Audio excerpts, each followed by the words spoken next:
Good evening. Hi there. Thank you. I am Tracy Brown. I'm the Chief Content Officer at Chicago Public Media, which is the home of WBEZ Chicago and the Chicago Sun-Times. Yes. Thank you. So together we are one of the largest community-supported newsrooms in the country. And thanks to you all. So it is my pleasure to introduce tonight's program as we welcome House Democratic leader Hakeem Jeffries to the stage.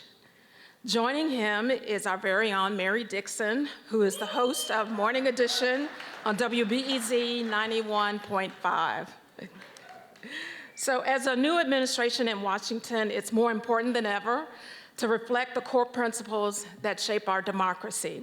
And tonight, we are honored to welcome Leader Jeffries, who brings both political insight and a commitment to these ideals in his book, The ABCs of Democracy. Please join me in welcoming to the stage House Democratic leader Hakeem Jeffries and Mary Dixon. Thank you. Thank you.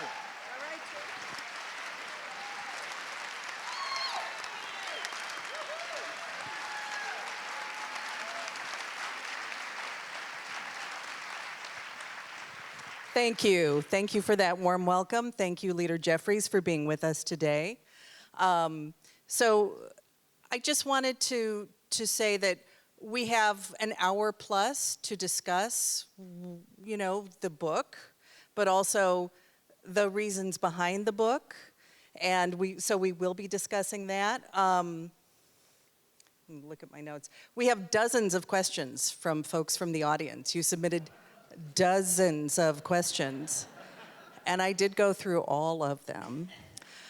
So we'll be getting to some of those throughout the hour. We're going to talk about how you're approaching your role as the Democratic House leader in this era and being the first African-American leader in either chamber of Congress. So obviously there is a lot to discuss. I guess my first question, and this is called from the audience questions, it's from my friends who knew that we were going to be speaking this evening. I talked to my 82-year-old mother today, and they all basically had the same question: what the hell is going on?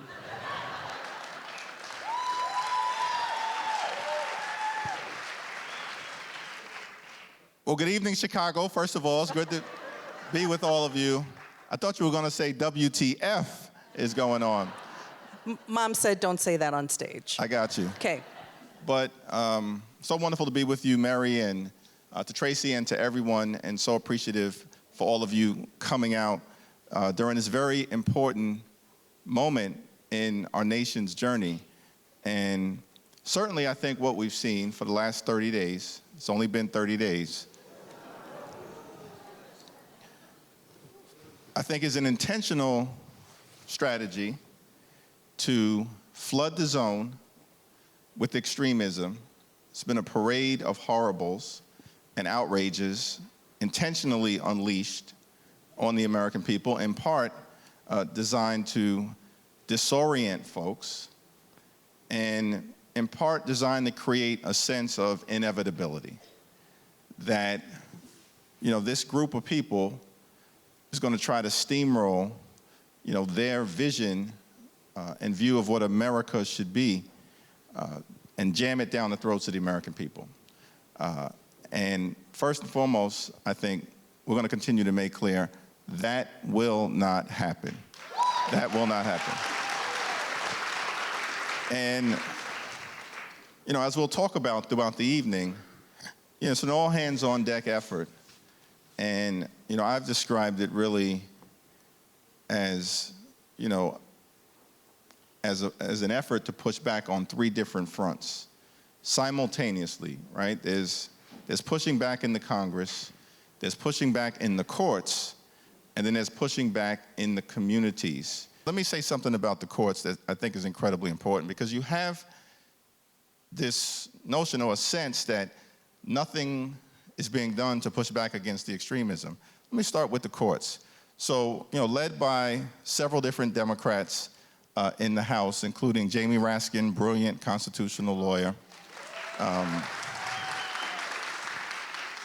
and Joe Neguse, who serves on the Judiciary Committee, we formed a rapid response task force and litigation working group because we realized that we needed to coordinate with all of our allies in the democracy reform movement, organized labor, the advocacy groups, to push back in the courts as it relates to the unlawful and unconstitutional orders that were being released day after day after day after day, sometimes multiple times a day. And so one of the things that has happened in terms of pushing back is that right now, more than 75 different lawsuits have been filed related to at least 35 different executive orders and administrative actions. Also partnering, of course, with our Democratic Attorney Generals. Shout out to Tish James, my Attorney General. She's doing a tremendous job, as well as Kwame Raoul and others. I know where I'm at, y'all. But more than 75 different lawsuits against at least 35 different executive orders and actions. And here's the thing. Donald Trump's losing in court, democracy is winning.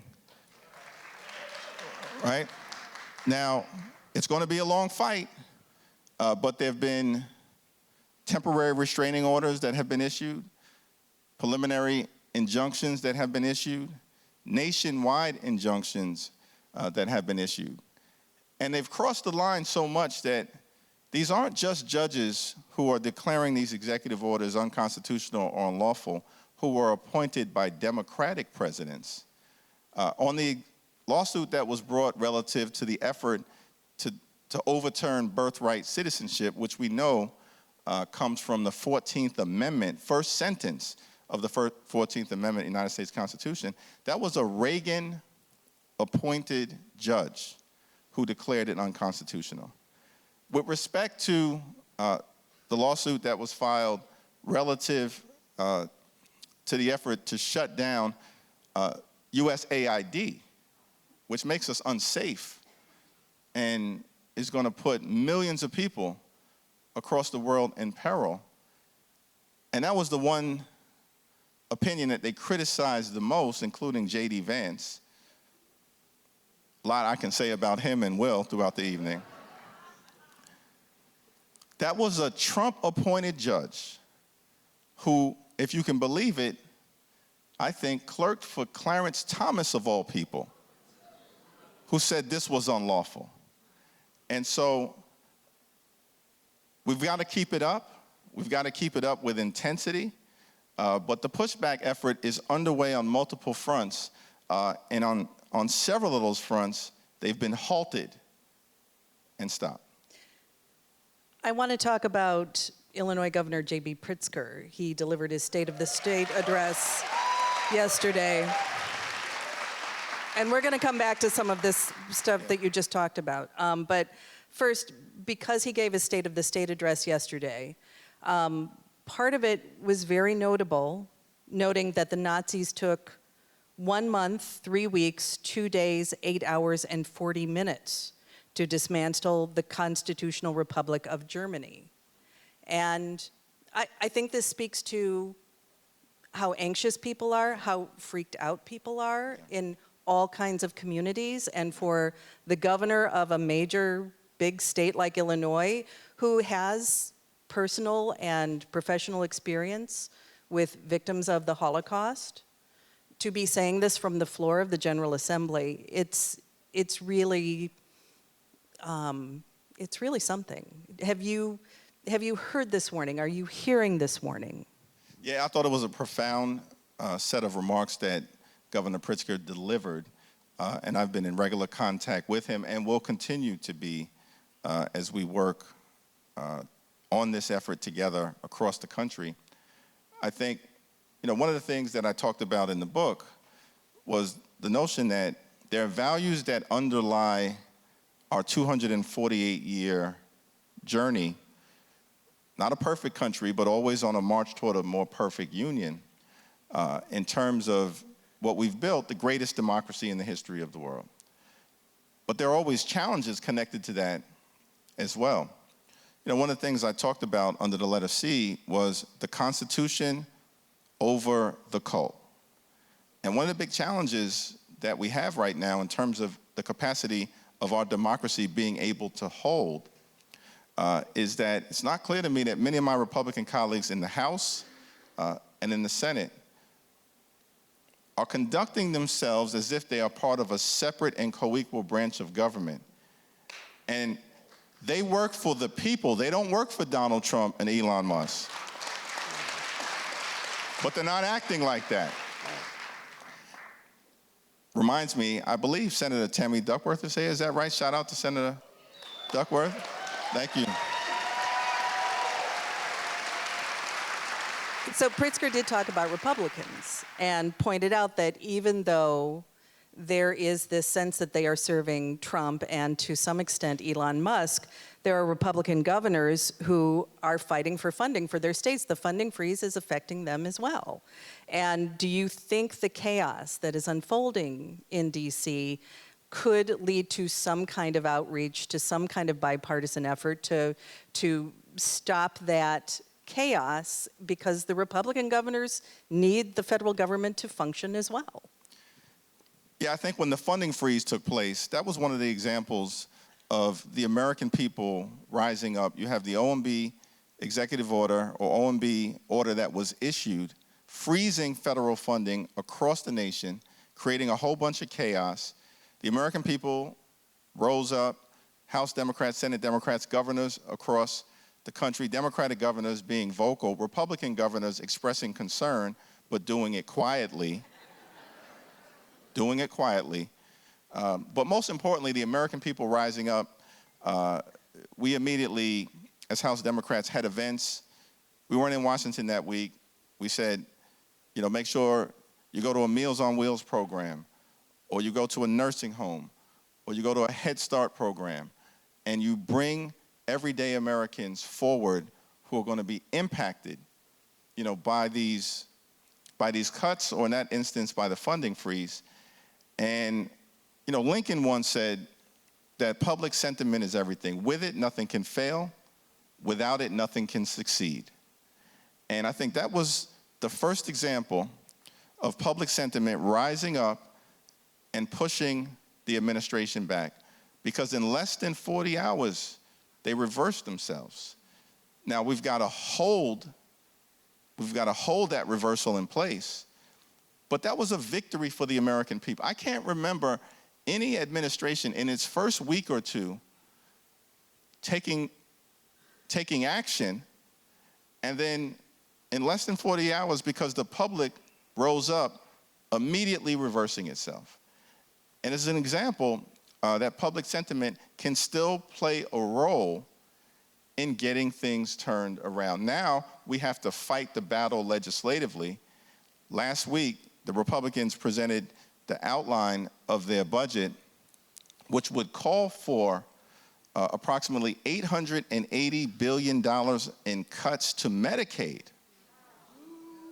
Now, here's the thing, and we've got to hold them to account, that when the funding freeze took place and it froze Medicaid funding, then they backed up after, you know, a little less than 40 hours, and then Donald Trump in the White House does what he does, which is to say that there will be no cuts to Medicaid, that they're going to love and cherish Medicaid. Yeah.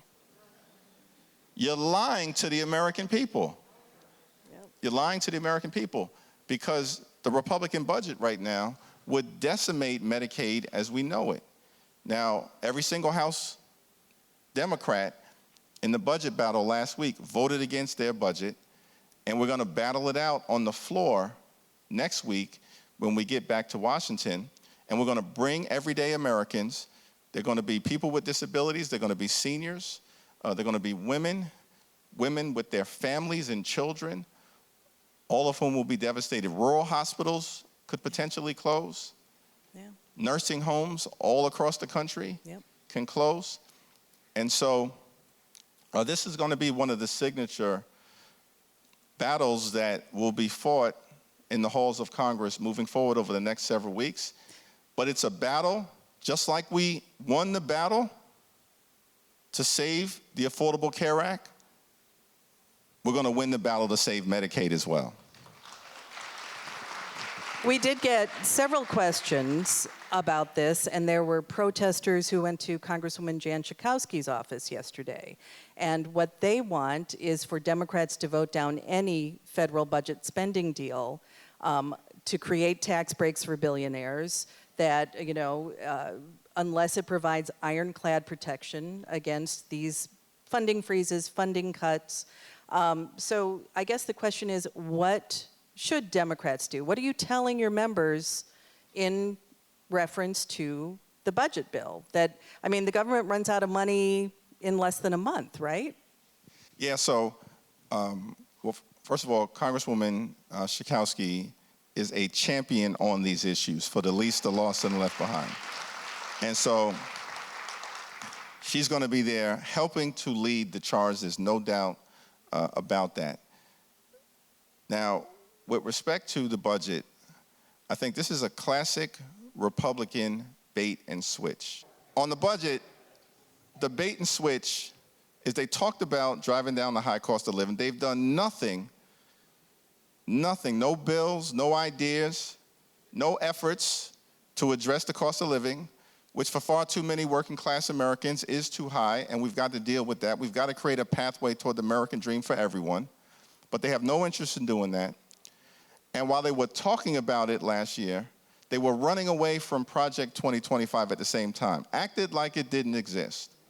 Now, as part of the bait and switch, they've done nothing to lower the high cost of living, and all of these things that we see come straight out of the Project 2025 playbook.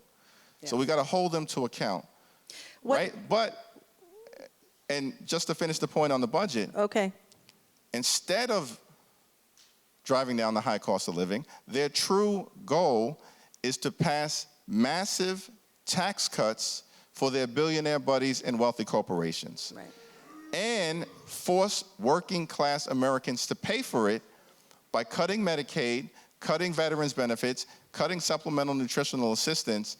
And what I've said to Democrats, they know my position, and I believe, as we saw in the Budget Committee, this is the position of House Democrats. I'm not just a no on the Republican budget, I'm a hell no. The margin is so slim in the House. What is it, 3 seats? 3 seats. So is there any attempt, and this was one of the questions from someone in the audience, attempt to get a few Republicans on side? Is there a way to do it? Is there a plan to do it? Yeah, so I think this is a very important question, that there are 218 Republicans right now in the House, 215 Democrats. And effectively what that means is that on any given issue, the Republicans can only afford to lose one House Republican on any given issue. And so it only takes 2 to show the courage to stand up on behalf of the people that they represent in their communities who will also be devastated by these cuts. And so while we have to make sure we are holding all 215 of us, House Democrats, accountable to the people that we represent, and that's appropriate, we actually, because of the tightness of the margins, this is the narrowest majority of any Congress since the Great Depression. And because of that reality, because we're so close, we actually have a shot, just like we did during the first Trump administration, to stop some of this stuff from happening. And remember, when Donald Trump was sworn in the first time around, and their signature goal was to repeal and displace the Affordable Care Act, get rid of it, there were 241 Republicans in the House and only 194 Democrats. And yet, together, led by the American people, Democrats in the House and Democrats in the Senate were able to stop the repeal of the Affordable Care Act, which they've been talking about for 8 years. And the margins weren't even as close as they are now. And so it's going to be important to hold some of my Republican colleagues accountable, particularly in those swing districts, because it only takes 2 or 3 to stop bad stuff from happening legislatively and start focusing on the issues that matter to the American people. Is there a sense, I've been reading about this a little bit offline, that it might be harder to get some of those Republicans to cross over on something as big as a budget bill, in part because they are afraid for their physical safety. Have you had any discussions about that with folks?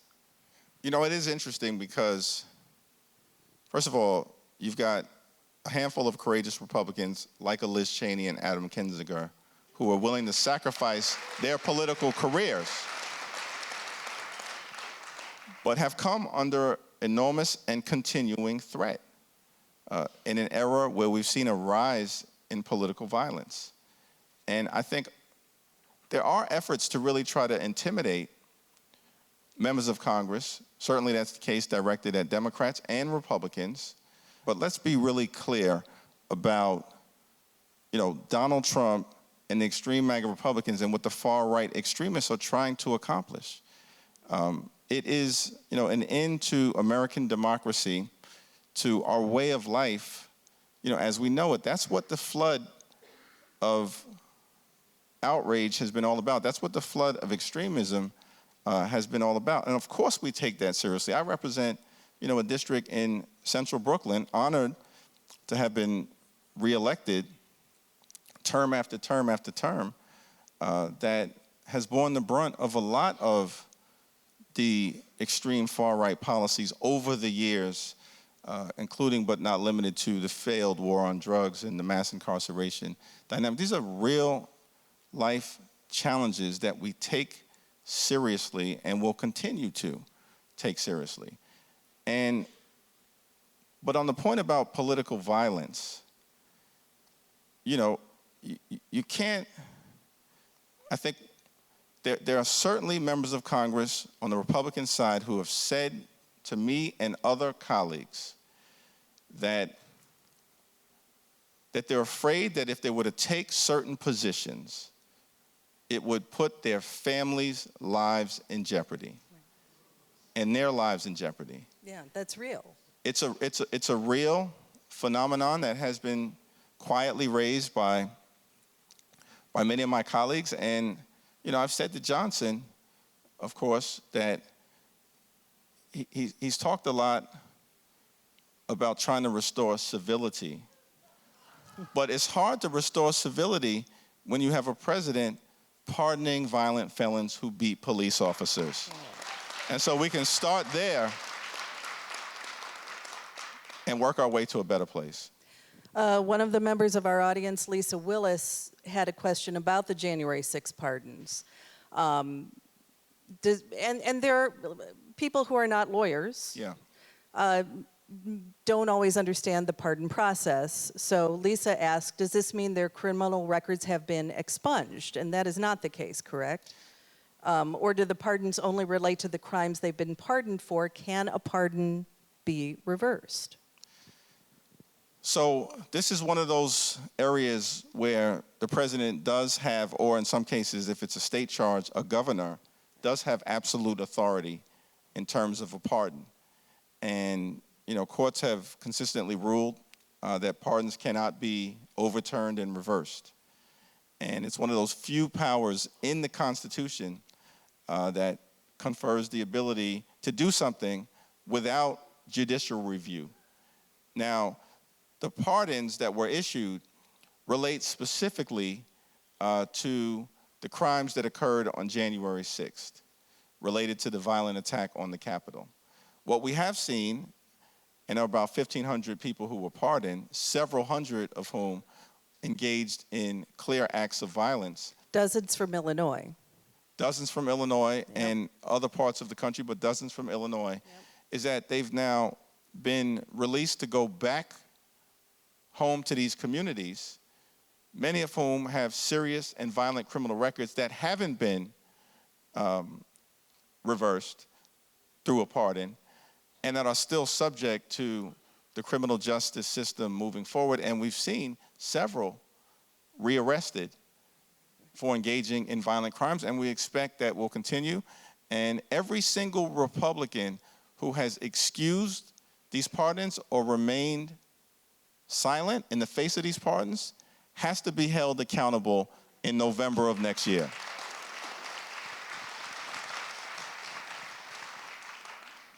I just want to bring up something because we're talking about this through line of violence and political violence.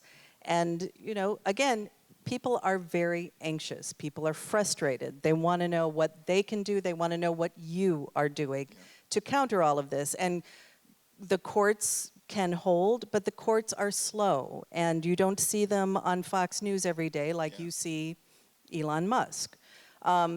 What do you say to people who are stocking up on weapons? And I'm talking about people I know who are progressive, who are liberal, who have written the postcards, donated the money, and now they are really, really concerned about, for example, what Governor Pritzker was talking about the rise of Nazi Germany. What do you say to these folks who are now applying for FOID cards? Well, listen, you know, I think I had the honor to serve with a hero, an American hero, Congressman John Lewis, who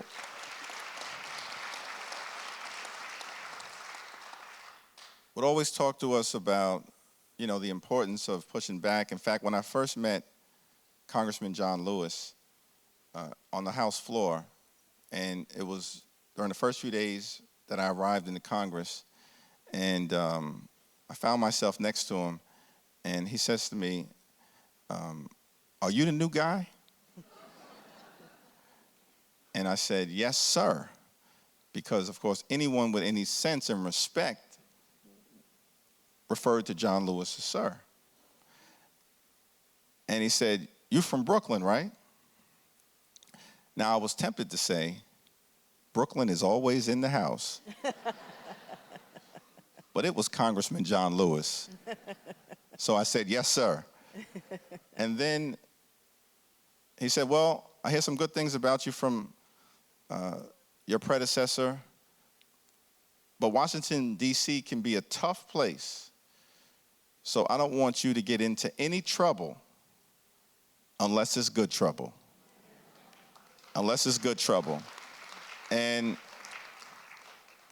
I think that, you know, the right to petition your government nonviolently, to demand of your government the type of values and policy changes that you want to see, as we saw during the civil rights movement, that's going to continue to be an important part of how we deal with the extremism that is being unleashed on the American people.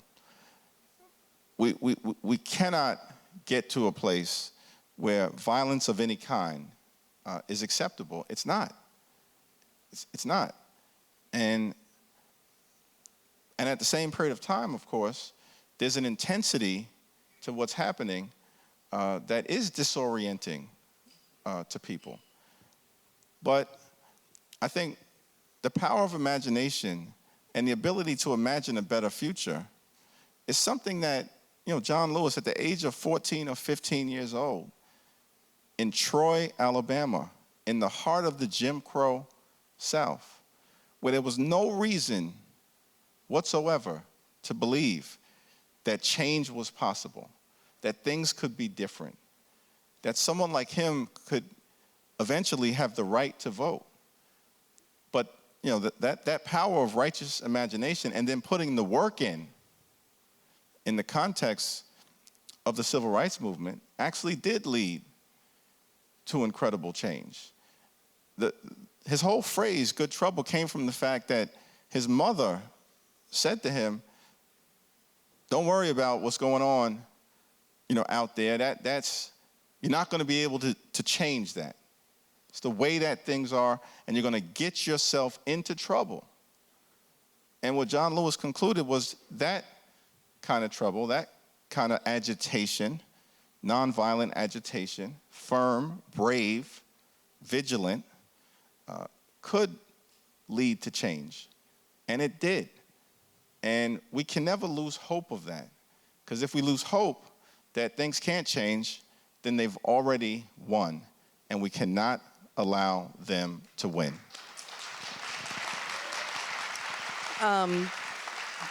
Among the many accomplishments of the late John Lewis, he wrote a book called March.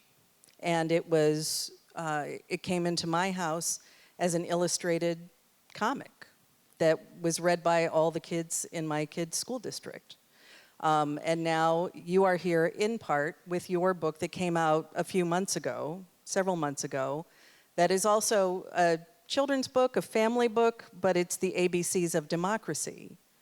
Why is this one of the tools that you are choosing to use, a tool that some folks do not feel is sufficient?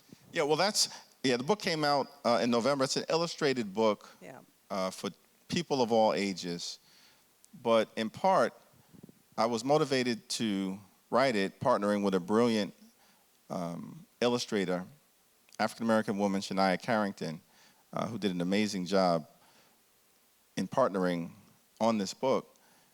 But it stemmed from the floor speech that I gave first time I became the House Democratic leader in January of 2023, where at the end of that speech, I went A to Z, the American values that we were going to defend and what we were pushing back against.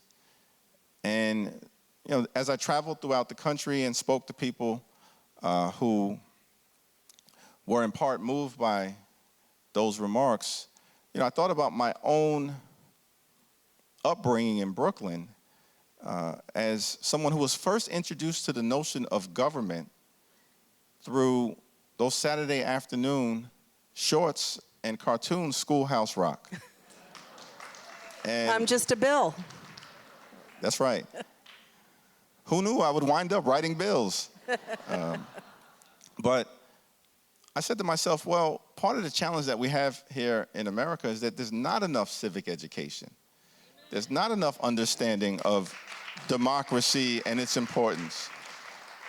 And there are going to be people who you won't just be able to reach through a floor speech or through a committee hearing or through a press conference. And we need to reach everyone, particularly young people whose future will be, in our hands in terms of helping to keep this democracy thing going.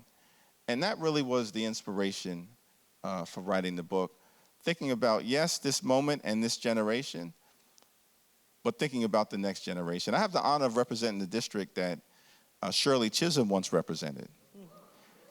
And no pressure on me, y'all.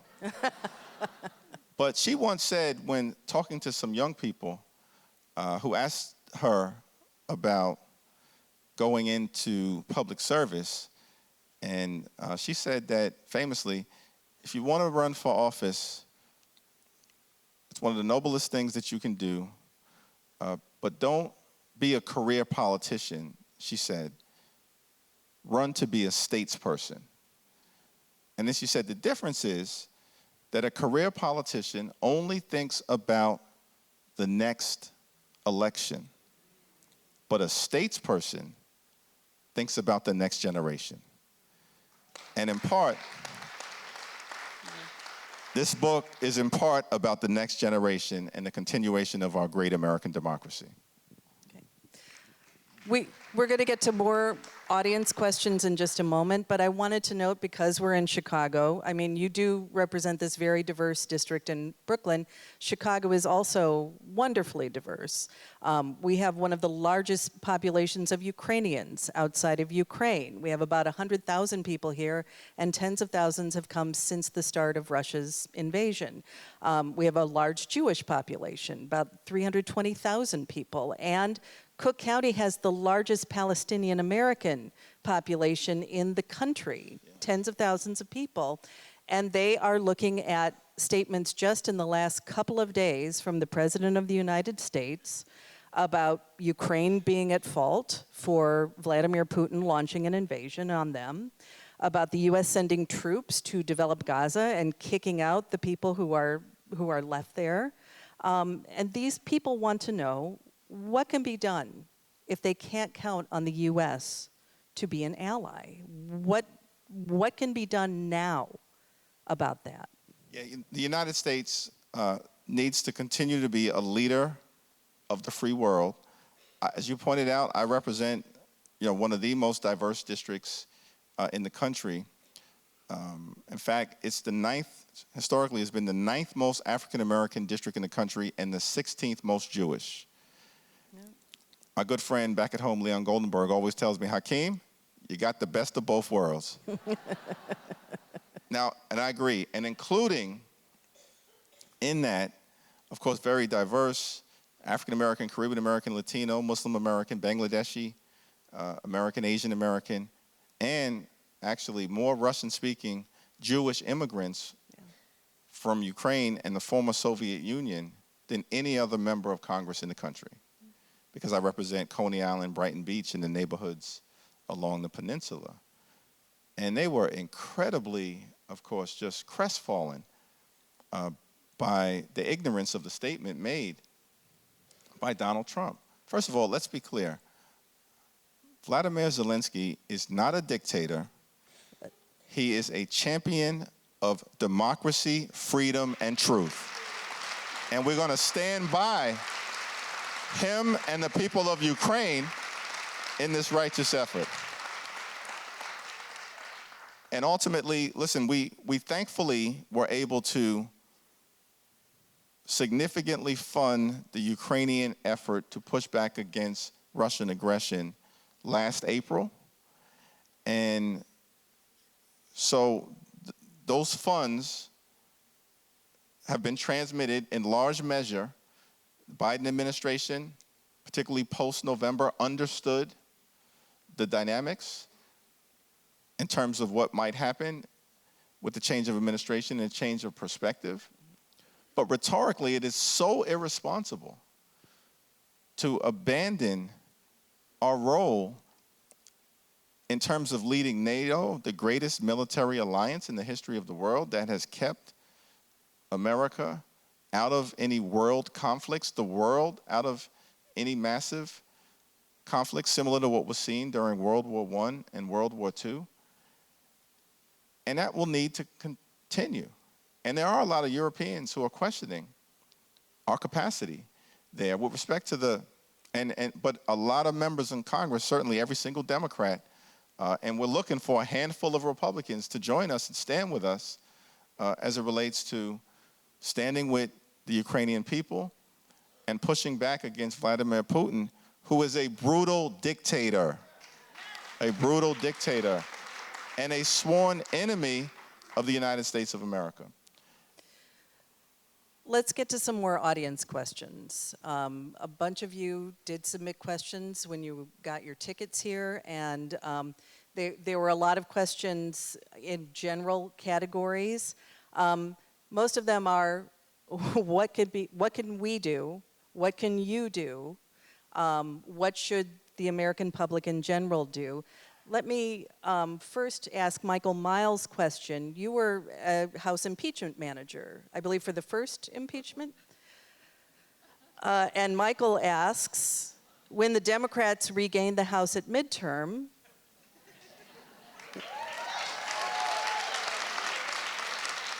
will you consider a third impeachment? Well, listen, I think we're going to cross that bridge when we get to it. We have to, because there's several things that have to be done. The situation is so urgent right now. We just have to get through the first 100 days, right? And, and there's an intensity to it necessarily, and we got to rise to the occasion. And what I've said is that what we see from the other side of the aisle often is diabolical intensity.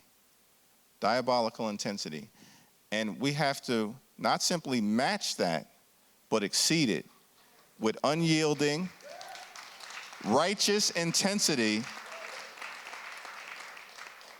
to do the right thing on behalf of the American people. That's not just a week to week or a month to month engagement that we're involved in. It's day to day, it's hour by hour. And so I think the way that we've thought about what's in front of us together, we have to get through the first 100 days. Normally, that's the period of time when a new administration is going to try to get done all that they hope to be able to get done, because that's when traditionally they have the greatest ability to move things. Now, we haven't seen this administration have the capacity to move anything legislatively yet. And part of the challenge that they have are the closeness of the numbers. And we're going to have to hold Democratic unity together and then make sure that the pressure is being put on Republicans across the country from their constituents to hold them accountable in the same way that it was done around the fight connected to the Affordable Care Act. Of course, they haven't done much legislatively, the Yes. Trump administration. But you do have Elon Musk and Doge, and there were a number of questions from you folks asking about, what can be done about Doge walking into offices, laying off people, preventing members of Congress from entering the Department of Education. I mean, is there something more that you and your caucus can do to counter this? Well, first of all, we're not going to let them shut down the Department of Education. That's not going to happen. And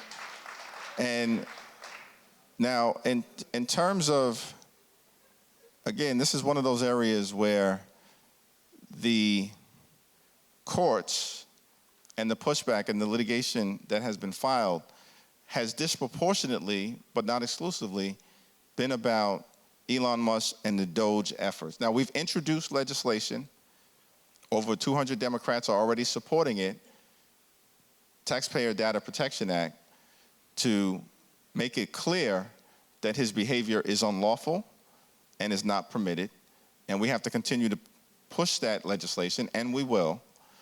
But at the same period of time, these lawsuits that have been filed and the preliminary injunctions that have been granted, as well as the temporary restraining orders that will continue to work its way through the system, that's going to be an important part of this. Now, I know the natural question will understandably be, what about the Supreme Court? Right? What about the Supreme Court? Mm-hmm. And that is the right question to ask, because this is a fragile situation. Here's what I would say in terms of your consideration and talking to many of the lawyers who litigate these cases all the way through the Supreme Court. And my own assessment is that, look, we know we have 3 votes that we can count on.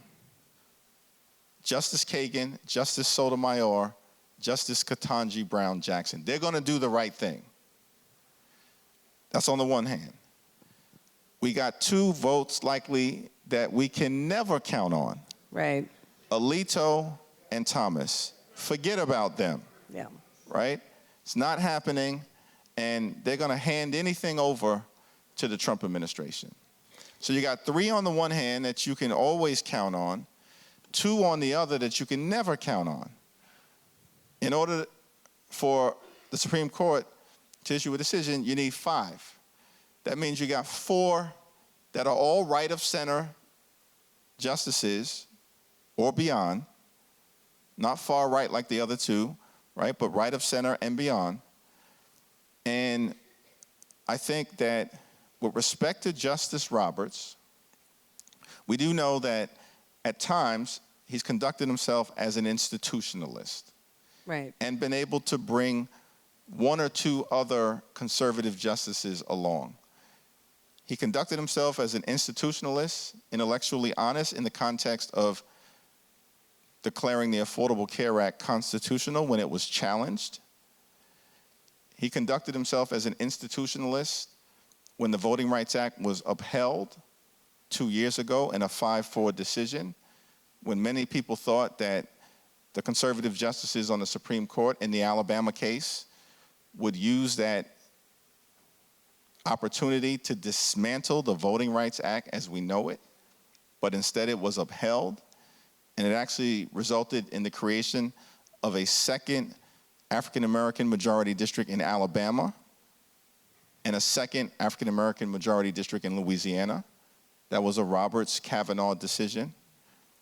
And then the third one that I would cite that provides some instructiveness here is that the far-right extremists brought this wild case a couple of years ago, anchored in what they called the independent legislature theory, which was all about the notion that it didn't really matter which particular individual won the presidential election in a given state, that the legislature ultimately had the power to decide who they believe won.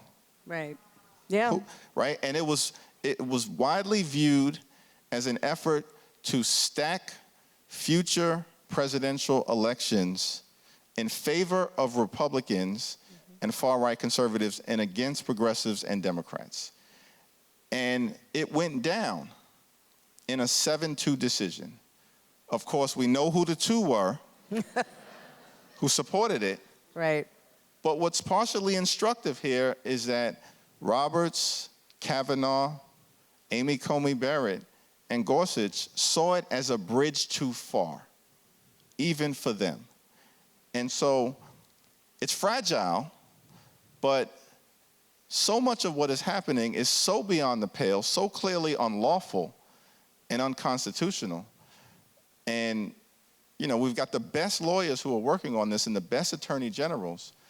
There is an opportunity for the courts to hold, while simultaneously we're working the legislative process aggressively, mobilizing in the communities, and getting to the midterm elections where it's an absolute imperative that we take back control of the United States House of Representatives.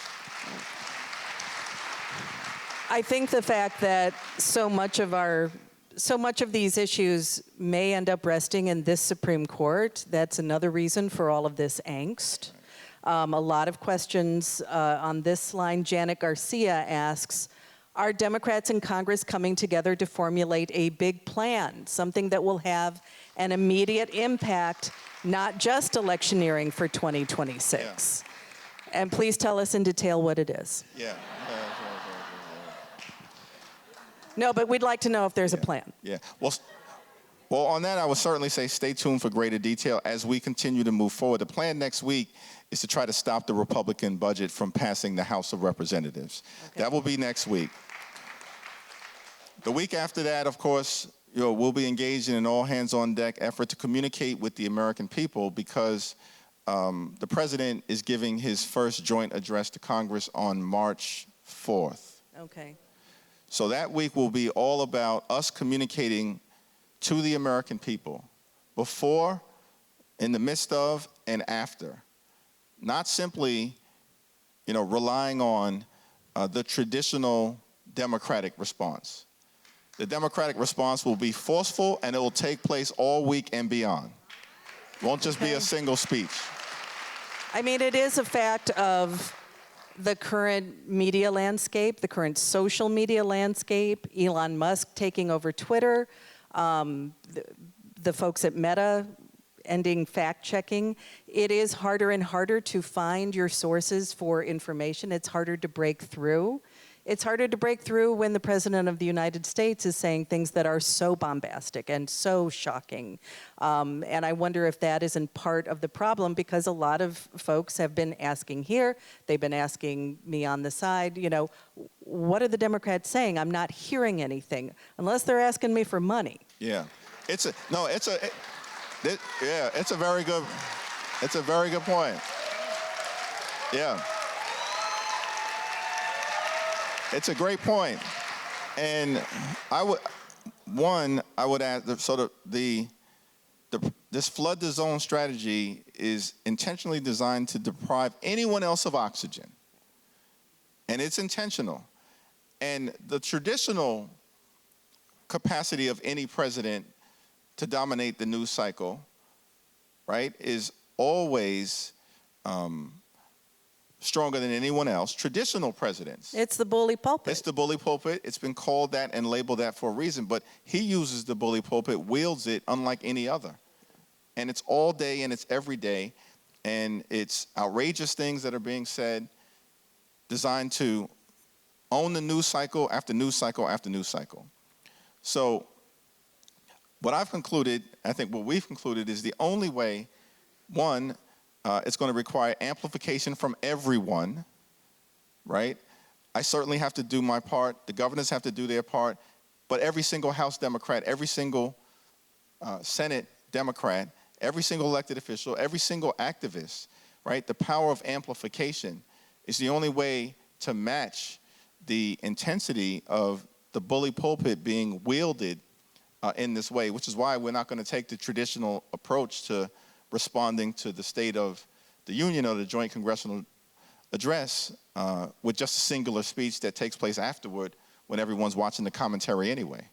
It's going to be a series of things that we will roll out shortly that will also be interactive, because we know that people are crying out for engagement and how can they get involved. And, you know, we want to make sure that the American people can share their stories, because that actually is powerful. And with social media, everyone now has the ability to communicate with their family and communicate with their friends and communicate with their neighbors and communicate with their coworkers and their social networks in ways that will help to amplify and push back. The other thing that's been interesting is that what we've seen in terms of some of the public opinion surveys is, whereas the president started his tenure with poll numbers that were higher than when he previously began, although lower than any other president at a similar point in modern American history. And it's gone down since then. And in the last 4 or 5 different polls, he's actually been underwater in terms of his favorability. The American people are paying attention to what's happening, and they do not like what they're seeing. And what's been particularly interesting is that whereas in November of last year, his greatest strength in terms of an issue, believe it or not, was the view amongst many that he could handle the economy better than how the economy had been handled, right? That was his greatest strength. 30 days in, you look at the polling, it's his greatest weakness already. It's his greatest weakness already. And in part, it's because the American people see all of the outrage, all of the foolishness, all of the extremism taking place, and nothing being done to address their quality of life issues. And it's creating challenges. And we will continue to drive that narrative home. And not only are there efforts that have gone, nowhere, non-existent in terms of driving down the high cost of living, making life better for everyday Americans, they're actively trying to undermine it with the GOP tax scam and the proposed cuts to health care and education and nutritional assistance for children and to veterans. And we're going to make sure that the American people hear that and understand it loudly and clearly. And we know we have to go beyond traditional media. We know we have to go beyond traditional media. Though we have love for traditional media. We have love for traditional media. We're doing our best, man. We're doing our best. But we know we do, and so I've personally committed to doing at least one podcast or YouTube show or non-traditional venue a week. Okay. And I've done it so far. All right. Including 2 this week. And we'll continue to do it, and we're urging every single House Democrat to do the same. Okay. So we can meet the American people where they are. Okay. So we're coming to near the end of our time with Leader Jeffries. A lot of the questions were very much about what people want you to do, what they want House Democrats to do. We talked about the legislative efforts in this moment to help people, the judicial efforts to hold back attacks on democracy. But another question that was very prominent among the audience members, and also just among people that I talk to a lot every day, and I'm sure you're getting this question too, and that is, what can I do? In my community, with my people, what can I do? Beth Quinn was asking about this. Melanie Halverson had 4 questions on this, on this subject. So this is the 4th one, Manish Tana. What can you tell us that will support hope? So it's a great question. I will answer it in 2 parts. One, in terms of practical steps. We just had this conversation with House Democrats yesterday because, as we're all back at home, I was in Brooklyn the last 2 days. We're all back at home and, interacting with the people that we're privileged to represent. And those questions, of course, can be asked. And we said, okay, well, there's 4 or 5 different things that one can do. 4 or 5 different things. Okay. One, hold an event and invite your member of Congress. It can be in your living room. It can be in your synagogue, your church, your mosque. You can, and invite your neighbors. Yeah. Or it can be at a larger venue. But hold an event and invite your neighbors. And you'll be amazed to see what it grows into, given the energy and anxiety that exists right now. And as House Democrats, we're committed to being there as your elected representative in the House of Representatives. So you can hold an event, and that's a caucus-wide initiative that we're committed to. You can share your story, and we just launched a portal on my website, actually, House Democratic Leader website, called Share Your Story, where everyday Americans can talk about the impact, the adverse impact, the painful impact that the things that are happening have had on them or a family member or a neighbor.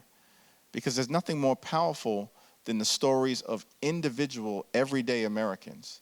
And we're going to continue to amplify those stories, and we've created this opportunity. So even if you don't have a particular story, you can tell someone who does and direct them to this opportunity of sharing your story with us, that then gives us the opportunity to amplify it on the floor of the House, in the committee, as we travel the nation, on social media, on podcasts, and in every possible way as we endeavor to reach the American people. You can file a complaint, particularly when you are in an enlightened state like the great state of Illinois, where you have a Democratic governor, a Democratic attorney general, Democratic members of the congressional delegation, Dick Durbin and Senator Duckworth. You have, enlightened individuals. You can file a complaint, particularly with the attorney general, but even beyond, because it can be channeled into the right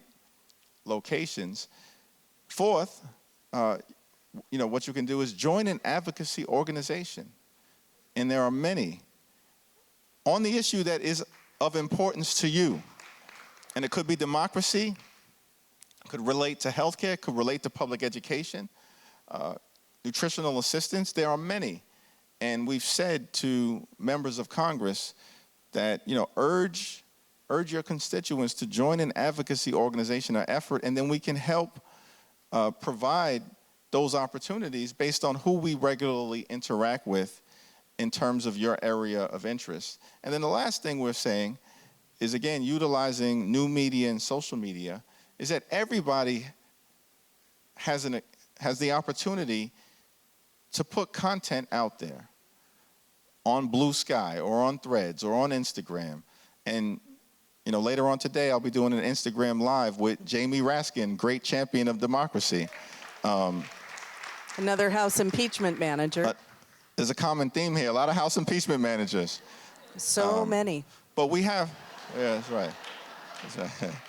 But we've launched, and the effort with Jamie Raskin, and this connects to that final point about you can post and you can repost. Post your original content, right? Whatever your choice of social media may be, post your original content or repost other stories, or things that you've seen from your members of Congress or governors or others like J.B. Pritzker's speech yesterday that need to be shared. And that's all something that everyone can do, and that makes a difference. That will make a difference. The thing that we launched that I'm doing with Jamie a little later on today, we call it the WTF show. Every Wednesday, Thursday, and Friday, we're going to go live to talk to the American people about what's going on and WTF. Okay. And so tonight will be episode 3 for me. Okay. Yeah. So those are practical things that people can do. I was smiling a little because I know so many people who don't know who their member of Congress is. Yeah. So if you know folks like that, and they're everywhere, and I don't think there are too many in this group, but who's gonna invite their neighbors over to have tea with their Congress member? Like, that is an idea, right? And there was a question from Melanie about hope. Is there hope? No, thank you, and that's a great question to end on. And the practical is incredibly important, because that you start to get engaged and you see progress happening, and it's American democracy at work. And there's hope in that. There's hope in action. There's hope in action.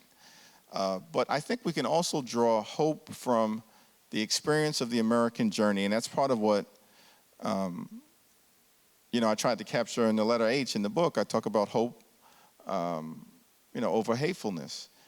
And here's the thing. When I was a young attorney, and I remember in 2004, I was so bitterly disappointed at the outcome of the election.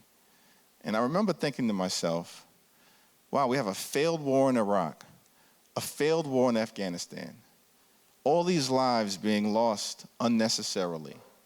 The only thing legislatively that happened in that first term was massive tax cuts for the wealthy, the well-off, and the well-connected in 2001, and then they doubled and tripled down again in 2003. And you had a good man, a good patriot, a good leader in John Kerry running, and he lost. And we didn't pick up the House, we didn't pick up the Senate. And I remember thinking to myself in the office, what does this say to me about America and its future? And I had no hope. But then I took a step back, and as I thought about it, and as I saw what unfolded thereafter, and I did wind up, running successfully for the Assembly just 2 years after that.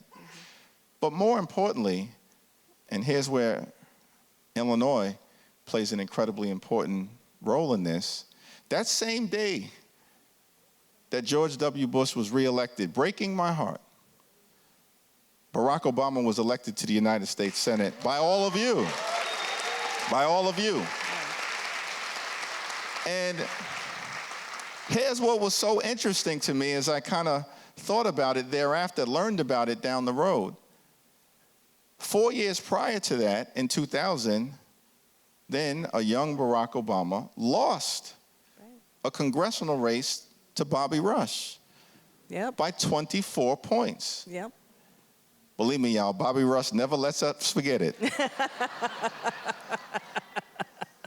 And not only did Barack Obama lose by north of 20 points, for those of you who know the story,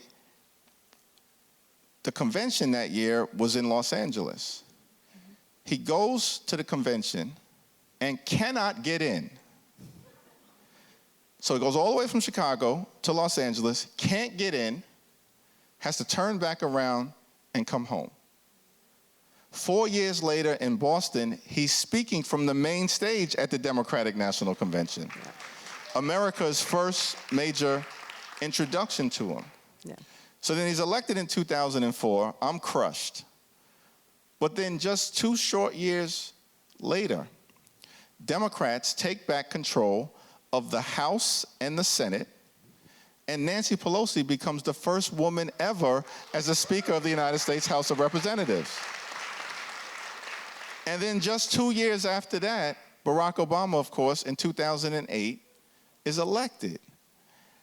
And the headline that moved me the most was, because there are headlines, of course, all across the country and the world, was there was a headline from a newspaper in Western Europe that said, as it relates to just the magic of Barack Obama getting elected, America does it again. And it went through the whole journey of the United States of America, and, you know, of course, those very difficult periods in the 1700s into the 1800s and through Jim Crow, but America does it again. And, you know, I think we have to think about that right now, because there were people like myself who may have said all is kind of lost right now in 2004. But other things were taking place, and there were people like John Lewis would urge us to show up, stand up, speak up, even during the most difficult moments, for what you know is right. And as Dr. King said, you can bend the arc of the moral universe toward justice. And if we show that same level of resilience and dedication and intensity, righteous intensity, then next year we do have the opportunity to take back control of the House of Representatives and the United States Senate, and then lay the groundwork for completing the journey in 2028. And I don't know who it will be. There's a lot of good options that will emerge when we get to that point in time. But I do know that over these next few years, if we do what's necessary, if we show up, if we stand up, if we speak up for what is right, if we build upon what prior generations have done, then in November of 2028, we're going to elect someone who is enlightened, who will serve this country, make this country the best version of herself. And somewhere in Western Europe, there'll be another headline that says, America does it again. God bless you. Thank you all. Thank you, Leader Jeffries. Thanks for your time today. Thanks to all of you for attending. Thank you for your questions. And have a good night.